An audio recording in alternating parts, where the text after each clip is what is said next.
ายดีพ่อแม่พี่น้องทุกคนทั้งคนลาวและคนต่างประเทศ FC ของบ่าวน้อยทั้งไกลและไกลทั้งภายในและต่างประเทศที่ฮักแพงมื้อนี้บ่าวน้อยจะพาไปที่แขวงหลวงพระบางเพื่อติดตามเบิ่งและรับชมงานประกวดเรือไฟงามประจำปี 2025 งานดังกล่าวถือว่าเป็นการส่งเสริมวัฒนธรรมอันดีงามของชาวแขวงหลวงพระบางก็คือเมืองมรดกโลกงานประกวดเรือไฟงามจัดขึ้นพร้อมบุญออกพรรษาประโบราณาเป็นอีกงานหนึ่งที่ส่งเสริมวัฒนธรรมและดึงดูดการท่องเที่ยวเป็นอย่างดีให้กับแขวงหลวงพระบาง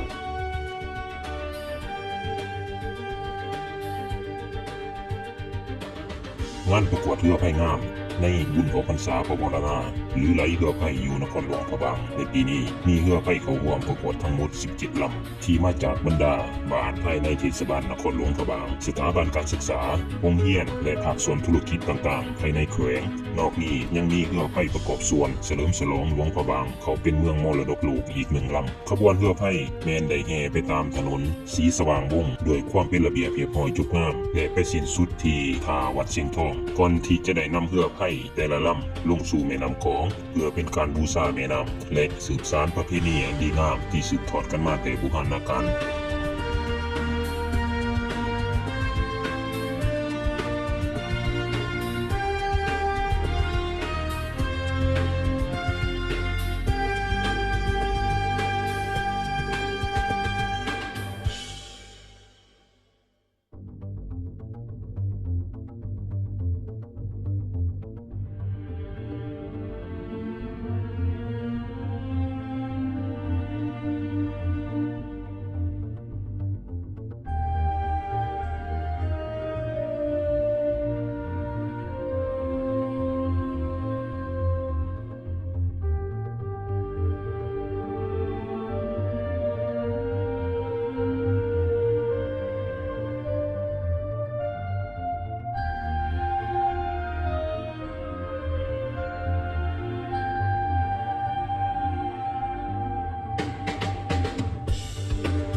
การผลิตเรือไฟงามหรือเรือไฟที่หลวงพระบางซึ่งเป็นส่วนหนึ่งของงานบุญออกพรรษา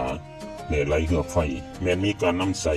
วัสดุธรรมชาติเป็นส่วนประกอบหลักอย่างหลวงหลายเพื่อสืบสานยีดของประเพณีและแสดงถึงความคิดสร้างสรรค์ของชุมชนวัสดุธรรมชาติหลักที่ใส่ในการผลิตเรือไฟประกอบมีไม้ไฟ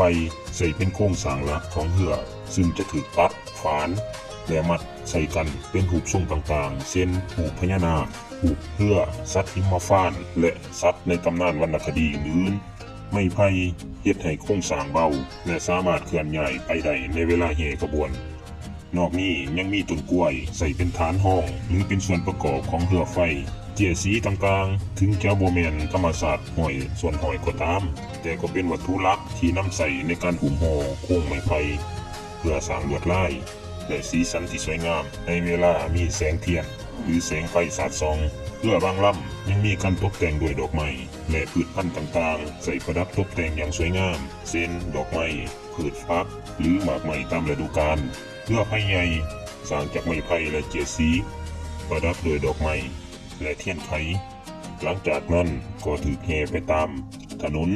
เพื่ออวดความสวยงามแล้วก็นำไปสู่แม่น้ำที่จุดที่กำหนดไว้โดยมีการจุดเทียนภายใน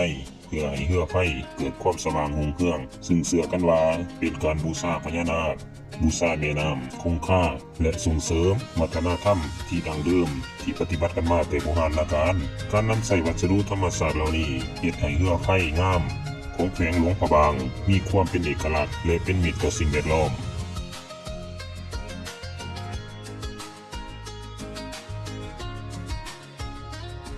งานประกวดเรือไฟงามแขวงหลวงพระบางมีบทบาทสำคัญหลายในการส่งเสริมวัฒนธรรมและการท่องเที่ยวของแขวง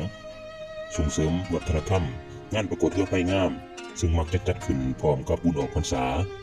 เป็นการสืบสานประเพณีอันเก่าแก่ของชาวลาวและชาวแขวงหลวงพระบางการสืบทอดมรดกเป็นการสืบทอดประเพณีที่เกี่ยวพันกับพุทธศาสนาและความเชื่อเกี่ยวกับแม่น้ำโดยเฉพาะเป็นพญานาคการตกแต่งเรือไฟโดยดอกไม้และสัญลักษณ์ต่างๆเป็นแสดงถึงศิลปะและความคิดสร้างสรรค์แบบลาวๆความสามัคคีของชุมชนการสร้างและการตกแต่งเรือไฟเป็นต้องได้ใส่เรือแห้งและความคิดสร้างสรรค์ของผู้คนในหมู่บ้านหรือวัดวาห้ามรวมกัน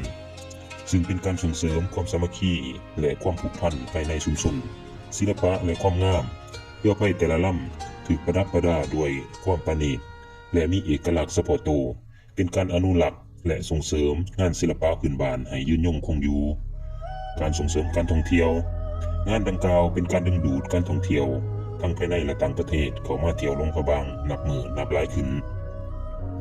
ภายในขบวนแห่จะตามถนน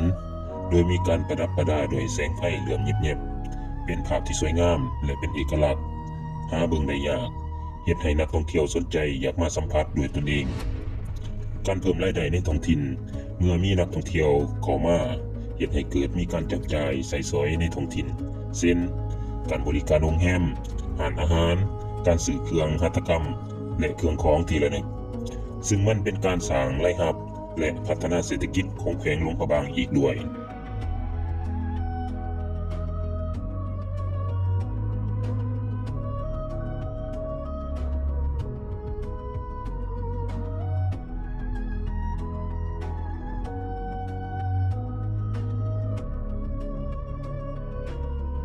การเผยแพร่สื่อเสียงงานบุญดังกล่าว